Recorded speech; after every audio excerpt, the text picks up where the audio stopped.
Hello everybody. In today's video we're going to take a look at a 1955 Magnatone Starlet model 107. The Starlet is a very small series filament amplifier.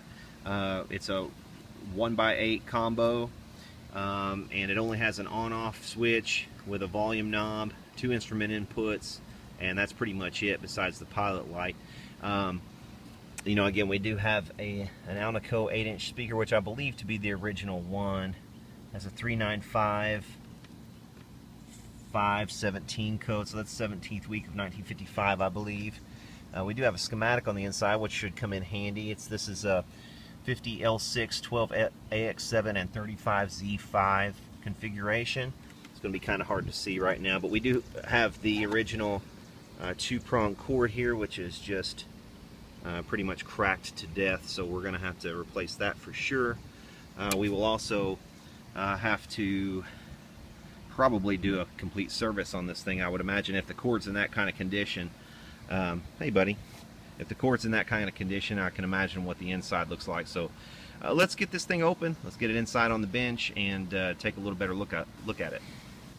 Here's a little better look at the faceplate of this thing. It says 117 volts. You can see everything is real cool color. I love this blue.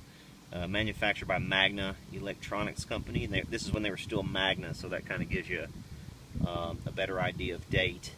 Inglewood, California. So this is definitely in the 50s still. I think it was, if I'm not mistaken, I think it was later 50s that they went ahead and changed their name completely to Magnatone. But the Starlet logo is in real good shape.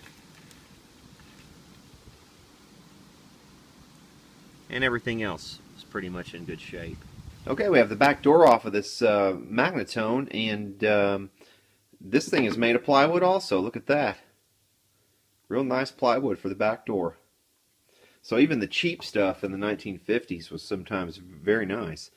This cabinet is made of, looks like pine.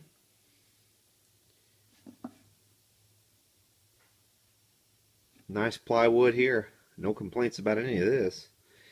One thing I do notice, we have a disconnected speaker lead over on this side. This one's connected, but this one is disconnected.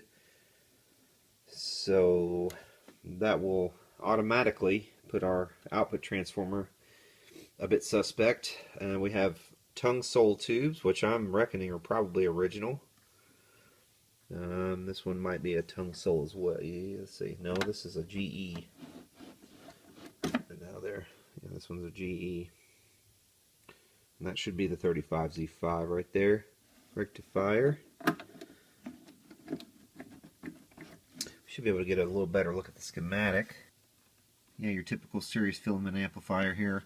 47K input resistors. We have a 12AX7 with no bypass capacitor at all. Other half of the 12AX7 is only a 0.01 bypass capacitor. Can that be right?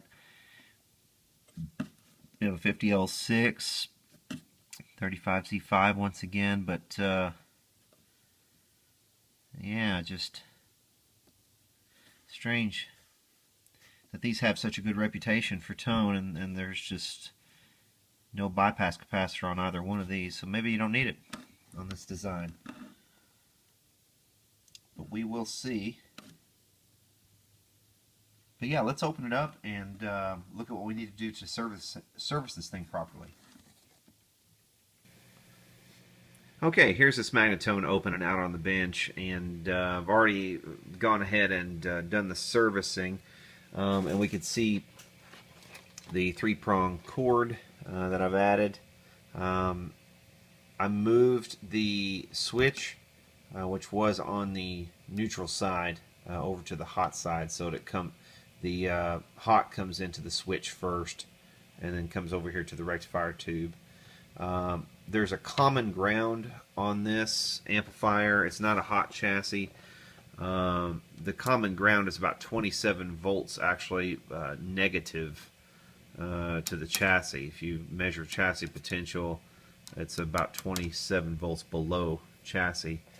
And it's very, very quiet. I mean, this is a super quiet amp. And actually the third prong, the grounded cord actually contributes a little bit even on top of the already quiet amp. I tested everything out, and the cord, obviously the cracked cord needed to be replaced. We remember that. And beyond that, there wasn't very much really that this amp needed, really, or anything at all. This cap was broken, the lead was broken off, and it was just kind of hanging here. But that's the only other thing really that the amp needed. Just needed to resolder that, add the 3-prong cord, move the switch to the other side. I added this terminal strip right in here just so I would have something to attach everything to when I took it off of the switch, because everything was grounded. Their common was right here on the switch, so we had to take everything off the switch in order to move the hot over to the switch. So that's why that's moved. But yeah, you can see here all the capacitors are disc capacitors, and these last forever. They almost never go bad. So this thing is in really good shape. I mean, there doesn't need really anything. The electrolytics are perfect. I don't hear any excess hum whatsoever, or any kind of problems really for that matter. So I'm leaving the electrolytics as they are, even though they're from 1955. They're low voltage. This is a low voltage set, so it's not gonna really put excess strain, I don't think, on these electrolytics, and I think they've held up pretty well. So I'm going to leave those, and yeah, everything was 100% original. Obviously, you know, that cord needed to go, so we were going to have to service it anyway. So we might as well make it the best amp it can be. And these are killer little amps. What little I've played through it so far, it sounds awesome. But let's go ahead and give it a listen, and you'll see exactly what I mean. Alright, we got this little Magnatone Starlet all serviced and ready to go. Let's give this little bad boy a listen. It's a real firecracker of an amp.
1950s Magnatone Starlet, model 107, I believe.